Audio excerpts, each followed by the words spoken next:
राष्ट्रवादी काँग्रेस पक्षाचे राष्ट्रीय नेते मुख्यमंत्री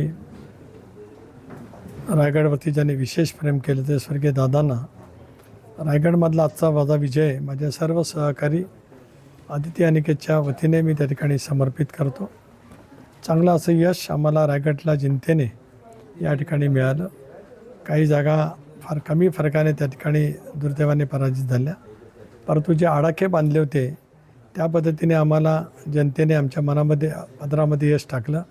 विशेष करून श्रीवर्धन, म्हसळा, तळा या तालुक्यांमध्ये तर 100% यश त्या ठिकाणी मिळालं पंचायत समितीसहित.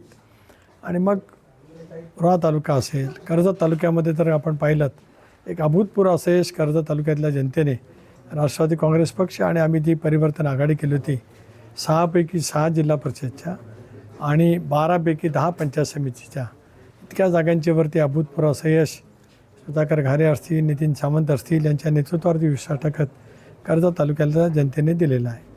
कुठेतरी जर आपण बघितलं तर एकनाथ शिंदे यांचा पक्ष रायगड जिल्ह्यामध्ये मुसंडी मारताना दिसतोय, त्याकडे आपण कसं पाहतो? नाही, त्यांनाही यश मिळालं आहे. जेवढ्या जागा होत्या त्याच्यात 1-2-4 जागा वाढल्यात, यश मिळाले, त्याच्याबद्दल मी त्यांचं अभिनंदन करतो. आम्ही 12 16वरती गेलो, आम्ही चांगलं यश मिळवलं आहे. मला ज्याने यश मिळवलं त्या सर्वांचंच मी अभिनंदन करतो. पुढचे सर रायगड जिल्ह्याचे राजकीय गणित काय असतं?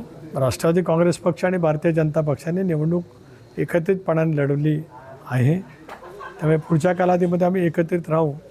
आता जादू आकडा पार पाडण्यासाठी संख्याबळ आमच्याकडे आहे, त्यामुळे कशा पद्धतीने व्यूहरचना करायची एकतर मी माझे सर्व सहकाऱ्यांशी चर्चा करेन, आमच्यासोबत जे मित्र पक्ष होते भारतीय जनता पक्ष त्या नेतृत्वाशी चर्चा करेन आणि घारेजी तिथल्या परिवर्तन विकास आघाडीमधले जे काय सहकार्य त्यांच्याशी चर्चा करतील.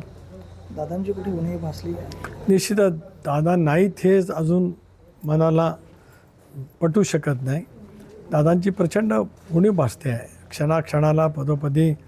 आता दादा गेल्याच्यापासून ते या क्षणापर्यंत म्हणजे निवडणुकीच्या मतदानापर्यंत, मतदानापासून आजपर्यंत, आता मतमोजणी झाल्याच्यानंतरसुद्धा उणीव माझ्या व्यक्तिगत जीवनामध्ये आहे, राष्ट्रवादी काँग्रेस पक्षाच्या जीवनामध्ये सुद्धा फार मोठी पोकळी आहे, राज्यातल्या जनतेच्या मनामध्ये प्रचंड प्रमाणावरची पोकळी आहे.